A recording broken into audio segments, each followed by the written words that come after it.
Olá pessoal, graça e paz. Nós estamos iniciando mais um vídeo de estudos da nossa série Restauração. Então já se prepare aí que em nome de Jesus o Senhor tem uma palavra para te ensinar e também para curar as nossas vidas. Comigo, Pastor Marcelo. Olá queridos, a graça e a paz do Senhor seja com as nossas vidas, né? Mais um momento de reflexão na palavra do Senhor.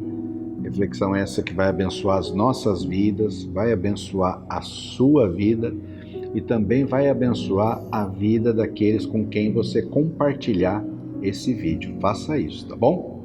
É isso aí, não se esqueça de curtir o vídeo, compartilhar, porque isso também ajuda com que outras pessoas tenham acesso a esses estudos e nós queremos que a palavra de Deus produza vida onde quer que ela seja pregada, independente de nós. Então, que o Senhor possa usar esse meio para abençoar as vidas.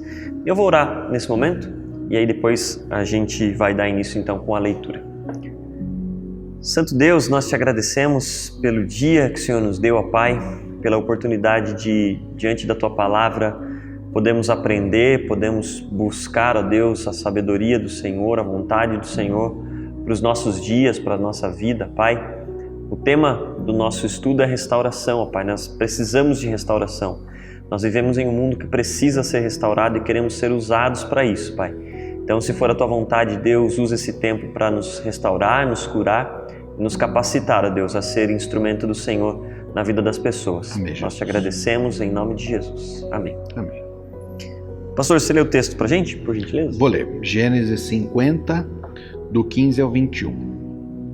Vendo os irmãos de José que seu pai já era morto, disseram: é possível que José tenha ódio de nós. Certamente nos retribuirá todo o mal que lhe fizemos. Por isso mandaram dizer a José: o seu pai, antes de morrer, ordenou o seguinte: isto é que vocês dirão a José: perdoe, por favor, a transgressão dos seus irmãos e o pecado que cometeram, porque eles lhe fizeram mal. Agora pedimos que perdoe a transgressão dos servos do Deus do seu pai. Ao ouvir estas palavras, José chorou. Depois vieram também os seus irmãos, prostraram-se diante dele e disseram: eis-nos aqui, somos seus servos. Mas José respondeu: não tenham medo. Será que eu estou no lugar de Deus? Na verdade, vocês planejaram o mal contra mim. Porém, Deus o tornou em bem para fazer como estão vendo agora, que se conserve a vida de muita gente. Portanto, não tenham medo. Eu sustentarei vocês e seus filhos. E assim José os consolou e lhes falou ao coração. Amém. Amém. Então, hoje a nossa história de restauração, a história sobre a qual nós vamos aprender um pouco e ver a mão de Deus agindo na vida, a vida de José. Uma história bastante conhecida para aqueles que já têm alguma vivência aí com a Bíblia. E, inclusive, se você quiser aprender um pouco mais, a história de José começa lá no capítulo 37 de Gênesis. Então, até por conta disso, a gente não vai conseguir ler todos os capítulos dessa história, mas é uma história muito interessante, uma história... como a gente já conversava antes de iniciar aqui, né? Um fato que se repete dentro daquela família, dentro daquelas pessoas, né? Coisas que eles foram aprendendo com seus pais e foram repetindo e tudo mais.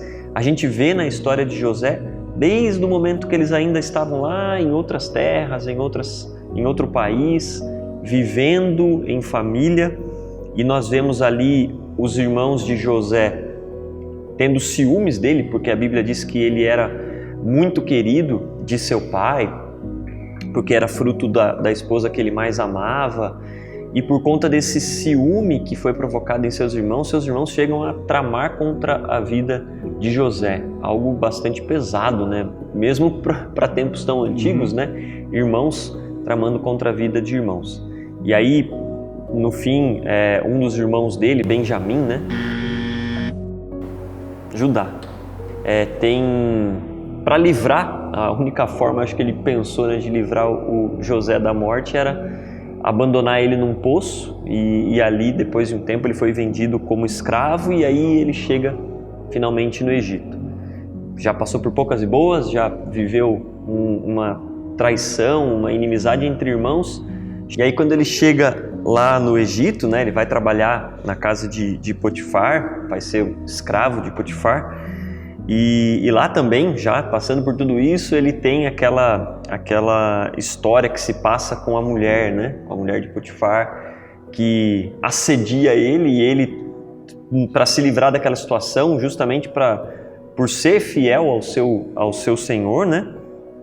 E ser fiel a Deus, ele se livra daquela situação, mas acaba que a mulher tira sua capa e aquilo condena ele diante de Potifar, e por conta disso ele vai preso. Ou seja, desgraça atrás de desgraça na vida de José, coitado. E aí lá na prisão outras coisas se passam, né? Eu vou deixar o pastor terminar de contar. A vida de José era interessantíssima, um personagem muito interessante, né? Bom, José, ele era, além de ser um sonhador, ele tinha sonhos com as coisas de Deus, ele também interpretava sonhos. E lá na prisão, ele interpretou os sonhos do copeiro e do padeiro, do faraó, que estavam presos lá. E um deles seria solto e seria restabelecido na função, trabalho, e o outro morreria. E eles, quando foram ser soltos, José falou para eles: olha, não esqueçam de mim, falam de mim para o faraó. Eles esqueceram, não falaram para o faraó sobre José. Aí, mais para frente, passa o tempo, o faraó tem um sonho, e aí é que o copeiro lembra de José. Então, quando estava na prisão, tinha um rapaz lá, tal, trouxeram o José até o faraó, e aí a famosa interpretação do sonho das vacas magras, das vacas gordas, né? E José é elevado ao status de governador do Egito. Então, uma vida cheia de emoções, cheia de acontecimentos marcantes, né? Olha, existem algumas características em José que me chamam muita atenção. José, para mim, é uma escola. Ele é uma escola. Por quê? José tinha um coração que a maioria das pessoas diz que tem, mas não tem. Na hora de colocar em prática é difícil. José tinha uma comunhão com Deus, ele tinha uma fé que a maioria das pessoas diz que tem, mas não tem. José também colocava as habilidades dele ao serviço do todo. Ao serviço do todo. Então, para mim, ele é uma escola para a gente aprender com ele um monte de coisa que a gente diz que tem na nossa vida, mas no dia a dia a prática prova que não existe. José tinha um coração perdoador, ele era incapaz de guardar rancor, né? Sempre foi obediente, cumpridor das suas tarefas, né? E a capacidade dele, o serviço dele, rapaz, sempre era oferecido para abençoar muitos, né? Tanto que as pessoas perceberam isso. Já quando ele estava lá na prisão, as pessoas perceberam, né, que onde José estava, o negócio era abençoado. E na prisão ele chegou a ser lá um auxiliar do carcereiro, ele colocou ordem na cadeia. Mais uma vez, né, a gente resumiu bem a história, né? Mas o pessoal vai ler. Com certeza. Vai lá, Gênesis 37, começa a ler desde o começo a história de José. Eu gosto de um trechinho do versículo, do capítulo 50, o versículo 19, quando os irmãos vão até José, né? E com medo deles sofrerem alguma retaliação, porque eles tinham consciência do que eles tinham feito, José responde para eles, né, lá no versículo 19, não tenham medo, estaria eu no lugar de Deus? Estaria eu no lugar de Deus? Depois de ter passado por tantas coisas na vida, né? Depois de ter sofrido a traição dos seus irmãos, ter sofrido com mentiras, ter sofrido o abandono, o esquecimento, ter passado por tantas e tantas coisas, de repente ele poderia se apegar em si para falar, olha, eu passei por tudo isso e eu venci, eu cheguei até aqui, eu sou hoje o segundo maior de todo o Egito, o grande império da época, né? Mas ele se coloca numa posição que ele reconhece que tudo que tem na vida dele, né? Tudo que aconteceu e a forma com que Deus foi cuidando e restaurando dele, não fez dele alguém de nível maior. Não, ele reconhece que tudo aquilo é Deus. Ele permanece humilde, né? E ele não pega para si, né, o desejo de vingança. E eu vejo que, especialmente no tempo que a gente vive, né, às vezes a gente pode, como você falou, né, muitas vezes a gente é capaz de dizer essa mesma palavra. Olha, não sou Deus, não estou no lugar de Deus. Mas as nossas atitudes parece que não dizem a mesma coisa. Interessante, mas a gente usa essa expressão, eu não sou Deus, eu não sou Jesus, para justificar o nosso mau comportamento. Nosso mau comportamento. E José, ele faz o contrário. É como se ele dissesse, a vingança pertence a Deus, não pertence a mim. Então, quando ele diz assim, eu não sou Deus, era para justificar o bom comportamento dele, né? Então, a gente usa isso, mas ao contrário, para justificar o nosso mau comportamento. Por quê? O que acontece muito nos nossos dias, Samuel? A gente conversando, claro, a gente é cristão, cara. Quando conversa, olha, nós precisamos liberar perdão, nós precisamos botar para fora o rancor, deixar o Espírito Santo tratar das nossas vidas, tudo, né? E aí, você se depara com pessoas que... Qual a solução que elas dão para isso? Elas dizem assim, eu já tentei e não consegui. Eu não consigo. Bom, tá resolvido. Vou continuar rancoroso. Essa é a minha solução. Isso, vou continuar rancoroso, vou continuar com o coração amargurado, sem receber perdão e sem perdoar, né? Quer dizer, o eu não consigo virou uma solução. Virou uma solução, né? A gente simplesmente abre mão porque admite que não consegue, que não pode. E nutre nos nossos corações sentimentos que o primeiro prejudicado somos nós mesmos. Sim. Sentimentos ruins, há inclusive estudos que falam sobre isso.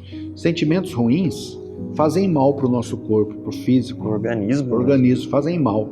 E sentimentos bons fazem bem. Né? Tem até um texto que diz assim, perdoar faz bem para a saúde. Né? Então, José era o coração perdoador, o coração tratado pelo Espírito Santo de Deus. Né? Ele não nega que os irmãos dele fizeram maldade. Ele fala, vocês tentaram o mal contra mim, mas Deus transformou o mal em bem. Quer dizer, ele ressignificou aquela história. Ele não negou a história, mas ele deu para ela um significado muito maior do que aquilo tudo, né? Como se dissesse, no final das contas, isso até que acabou sendo bom, porque Deus me trouxe para cá e eu estou salvando a vida das pessoas. Ou seja, o coração dele elaborou essa história, né? Porque para a gente perdoar uns aos outros, para a gente deixar de ser pessoas amarguradas, pessoas rancorosas, não é um estalar de dedo, é uma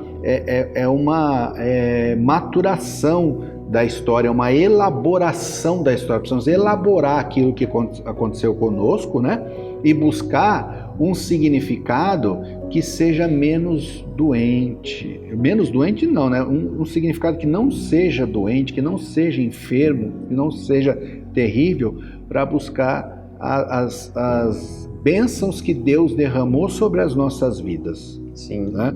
É algo difícil de ser realizado, mas é algo realizável.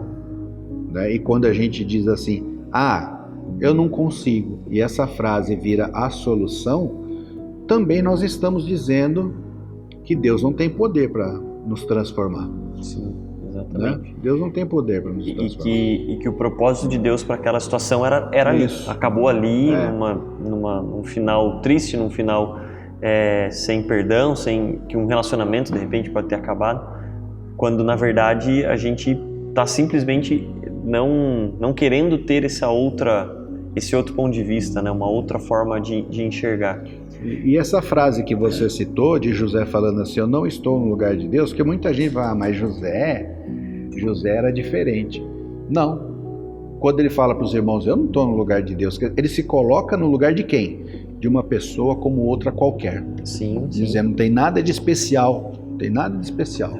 E se a gente volta um pouquinho na história, quando a família de Jacó, né, vai até o Egito, porque era o único lugar da região que tinha recursos, né? E lá eles se deparam com José. José os reconhece, eles não reconhecem José. E não é imediatamente que José já abraça como se tudo estivesse bem. José, como você falou, né, ele elabora aquilo que está acontecendo. Só dá uma respirada. Respira, espera, é tempo com Deus, é colocar diante de Deus, porque perdão não é amnésia, né? Perdão não é esquecer, e isso não existe mais na mente.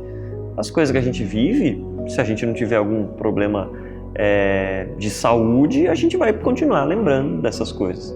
Mas o importante disso, né? Quando Deus nos restaura, quando Deus nos cura, a nossa história ganha um significado novo, ganha um significado diferente, passa a fazer sentido dentro de um propósito, né? Eu conversava isso há algum tempo atrás com uma pessoa falando de propósito, né? Que a nossa vida, em cada momento, nós temos algum propósito, nós temos algo para fazer, nós temos um objetivo à frente. E é tão triste ver pessoas vivendo sem propósito algum, né? E ali o que a gente vê na história de José é que, mesmo passando por tantas e tantas lutas, tantas e tantas situações, e parece que quando as coisas iam começar a melhorar, voltava de novo numa situação difícil. Ele consegue hoje olhar e ver que em tudo Deus estava com ele, em tudo o propósito de Deus estava se cumprindo, e em tudo e todas as coisas cooperaram para o seu bem. Isso que vai estar lá no Novo Testamento, só José está vivendo agora, e é isso que ele fala, né? O mal que vocês tentaram contra mim, Deus transformou ele em bem. Deus fez tudo que vocês achavam que podia fazer de mal para mim. Deus está no controle. Ele não permitiu que fosse mal, mas que fosse bem para mim, bem para toda uma população, para boa parte daquelas pessoas que dependiam dele, né? Da sua sabedoria, a sabedoria de Deus na vida dele. Isso mostra que José não elaborou somente a história dele com os irmãos dele. Ele elaborou também a história dele com Deus. Sim. Ele era um homem de Deus, um homem de fé. Mas você imagina, ele vai lá, escuta os irmãos, vão matar esse cara. Vão matar o sonhador. Oh Deus, me salva aqui. Não vai matar. Então joga na cisterna, ele morre lá dentro da cisterna. Oh Deus, misericórdia. Tira da cisterna, vende como escravo para os ismaelitas. Deus do céu. Vai para o Egito, vai ser escravo lá no Egito. Tá trabalhando bem, honestamente, a mulher faz uma tramóia com o cara vai para cadeia. Né? Aí lá na cadeia, as coisas começam a dar certo dentro da cadeia, os outros dois não lembram dele. Quer dizer, é uma coisa assim que, se ele fosse o cara mais amargurado da face da terra, a turma ia falar, mas também, né? Mas ele tem razão. Ele é um homem dominado pelo Espírito Santo de Deus, né? Porque ele não reclama de Deus. Ele fala assim, olha, eu passei por tudo isso, mas Deus tinha algo muito maior do que tudo isso, né? Então por isso que eu falo que ele também tinha uma fé que boa parte de nós falamos que temos, mas quando ela precisa ser exercida, fica claro que nós não temos. Sim. Que nós não temos. E o momento que vai mais exigir da nossa fé, eu creio que são esses momentos mais, vou dizer, importantes, relevantes, mas momentos que de fato a gente percebe que naquela hora, naquela situação, algo diferente precisa acontecer, né? Uma atitude diferente, uma resposta diferente. Porque a gente, especialmente o tempo que a gente vive numa dinâmica muito rápida, né? A gente às vezes não pensa muito, só reage, só faz, e uma coisa atrás da outra, mas determinados momentos da nossa vida que vai nos colocar um ponto que a gente é obrigado a parar, pensar, refletir e agir de acordo com aquilo que nós cremos. Quero imaginar que, enquanto cristãos, as nossas atitudes sempre serão baseadas na fé, mas existem situações que vão exigir muito, exigir demais dessa fé. Eu costumo dizer que o lugar da fé, o lugar onde a fé mais trabalha, é na hora da agonia, Samuel. A fé não trabalha na festa, a fé não trabalha na colheita. O que trabalha na festa, o que trabalha na colheita é o louvor, é a adoração. A fé trabalha na agonia, né? E algo interessante de se ver também, José, é que muitas vezes nós focamos a nossa comunhão com Deus no momento apenas. Eu quero isso sim, isso agora. Nos esquecemos que nós somos um projeto de Deus, né? Deus tem um projeto para as nossas vidas, né? Aquele que começou a boa obra é fiel para completá-la até o dia do Senhor. Quer dizer, Deus não vive de momentos conosco.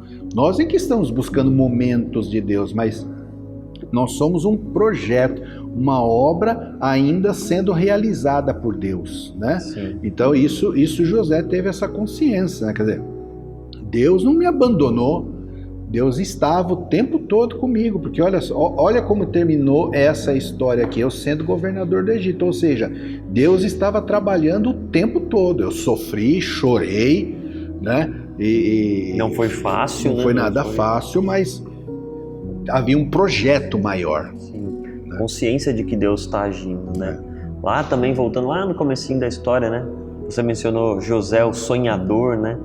E ele sempre tinha isso, que Deus tinha um propósito na vida dele, tinha um plano na vida dele.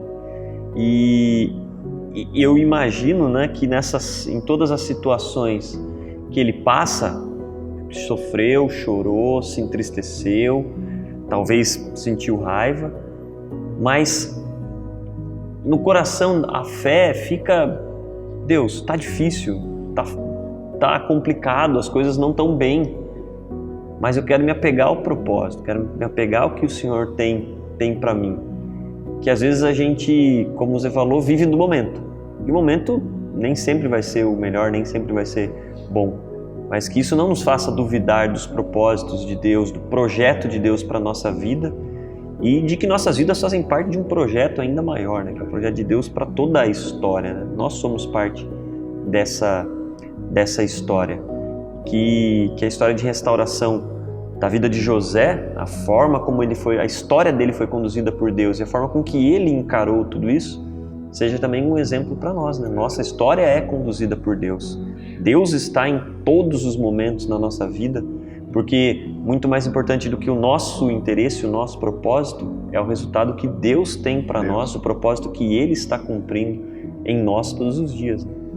E tem um outro aspecto de José que me encanta muito, que José também tinha um comportamento que muitas pessoas dizem que tem, mas na calada da noite não tem. Tem uma música de uma banda chamada Capital Inicial que ele diz assim, né? O que você faz quando ou o que você queria fazer se ninguém pudesse te ver. 3 coisas que mais fazem as pessoas derrapar, Samuel. 3 departamentos que mais fazem as pessoas derrapar. Dinheiro, questões de ordem sexual e questões de poder. Isso acaba com famílias, acaba com casamento, acaba com ministérios, acaba com profissão. A gente derrapa em muitas coisas, mas essas 3 são campeãs de audiência. Questões financeiras, de dinheiro, questões de sexualidade e questões de poder. Quando você recebe um poder, quem você se passa a ser quando você tem o poder. Cara, José não derrapou em nenhuma delas. Teve oportunidades. Ele não pegava 1 centavo a mais do Potifar e ele dominava tudo do Potifar. Ele tinha autoridade sobre todo o dinheiro do faraó do Egito. E não há nenhum texto que diz que ele pegou uma moeda para ele, ou seja, não derrapou nas questões financeiras. A mulher do Potifar se ofereceu para ele, queria ter um romance com ele, queria ser amante dele. E ele não derrapou nisso, porque dizia assim, não, você não pode pertencer a mim, porque você pertence ao meu Senhor. E ele diz assim, né, eu tenho domínio sobre todas as coisas da casa de Potifar, menos sobre a senhora, né? E ele rejeita a mulher, e a mulher fica revoltadíssima com aquela rejeição, porque ela tinha enfiado José na cabeça, cara. E apronta, diz que ele fez mal para ela e o cara acaba sendo preso, né? E já lá na prisão, na casa de Potifar também, mas quando ele chega a governador do Egito, é que ele recebe o maior poder de todos os que ele havia recebido, maior do que recebeu na casa do Potifar, na prisão, foi o poder de ser lá o governador do Egito. Cara, e ele fez de tudo para salvar a nação. Ele não oprimia, ele ajudava as pessoas, ajudava a nação egípcia, ajudava os estrangeiros, né? Então, quando ele recebeu o poder, ele aproveitou aquele poder para salvar a vida de milhões de pessoas, né? Então, 3 coisas que fazem as pessoas derraparem demais, e o José, cara, não derrapou em nenhuma das 3. Permaneceu firme. Homem de Deus mesmo. E a gente volta a falar daquilo que a gente tinha comentado também já nos últimos estudos, que quando nós estamos falando sobre restauração e nós clamamos por restauração nas nossas vidas, as nossas aqui, de todos que estão acompanhando, nós também não podemos nos esquecer que nós também somos instrumentos de Deus para a restauração de vidas, né? A vida de José foi restaurada, o perdão que ele ofereceu aos seus irmãos, à sua família, faz parte dessa restauração.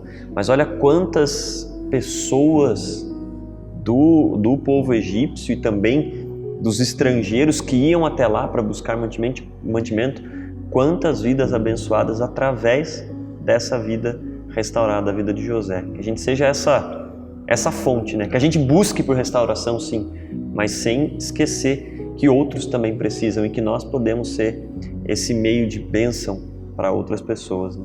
E um último aspecto que eu quero destacar da vida de José era que onde José estava, ele buscava fazer a vida das pessoas que estavam perto dele melhor. É incrível isso. Ele foi para a casa de Potifar, fez a vida daquelas pessoas melhor. Ele foi para a prisão, fez a vida dos prisioneiros ser melhor. Ele foi governador do Egito, ele fez a vida de muitas nações ser melhor para aquele momento de miséria. Ele fez com que a vida daquelas pessoas superassem a miséria. Quer dizer, um homem que, onde quer que estava fazendo o bem para as pessoas, não importa quem. Ele estava fazendo o bem para as pessoas. Ele estava buscando tornar a vida das pessoas uma vida melhor. Mais um exemplo mais um motivo pelo qual a gente incentiva todos a lerem a história de José, para aprender, né, como nós podemos ser assim também, né, oferecendo o nosso melhor, oferecendo da presença de Deus e tornando o ambiente melhor. Como precisamos disso? Por isso que eu falo que ele é uma escola, né? É uma escola. Dá para gastar uma vida ali estudando. Irmãos, nós agradecemos o tempo que estivemos juntos também nesse estudo e de pronto já convidamos você para o próximo, que você acompanhe os nossos canais aí e não perca essa série que nós estamos fazendo. Tem sido muito bom, tem sido abençoador para as nossas vidas e cremos em Deus que para a sua também. O pastor vai orar para a gente terminar então. Pai querido, em nome de Jesus Cristo, glorificamos o Teu santo nome e clamamos, ó Deus, que sejamos dominados pelo Teu Santo Espírito, tal como José, Pai, era um homem dominado pelo Teu Espírito, ó Deus. Que de fato, ó Deus, a nossa comunhão contigo, a nossa fé, o nosso comportamento, ó Deus, sejam de fato algo que glorifique o Teu santo nome, Pai. Leva-nos por um caminho de compreensão do projeto do Senhor nas nossas vidas e que as nossas vidas sejam vidas abençoadoras, ó Pai. Em nome de Jesus Cristo. Amém. Amém. Queridos, até o próximo encontro. Deus nos abençoe. Pessoal, até mais. Aguardamos vocês na próxima. Deus abençoe. É a história de Moisés. Não é Moisés? Não. Precisa fazer tempo que eu precisava de uma dessa. Moisés, vou botar o joinha aqui no Moisés ajudou muita gente, né? Mas ele fez outras coisas. Ele abriu o mar, ele guiou o povo pelo deserto. Moisés. E aí, no fim, um dos irmãos dele, Benjamim, né? Tem um Foi escravo. Benjamim mesmo, cara? Não foi? Benjamim não é o depois de José? Calma. O mais novinho? É o mais novo. Pause. Benjamim é o mais novo. Benjamim é o mais novo, foi o Rubem. Judá. Aí você põe lá. Judá. Não. Daniel. Rapaz do céu. Não, ele veio inspirando. Moisés tinha um coração perdoador. Olha, eu falei Moisés. Tem um último aspecto que eu quero mencionar de Moisés. Rapaz, né? Tá difícil hoje, cara. Ele tem um último aspecto. E tem um último... Aspecto. O espeto. Olha, rapaz. Moisés. Não faz esse corte, Bruno. Que a turma fala, viu, esses dois não lê Bíblia não, cara.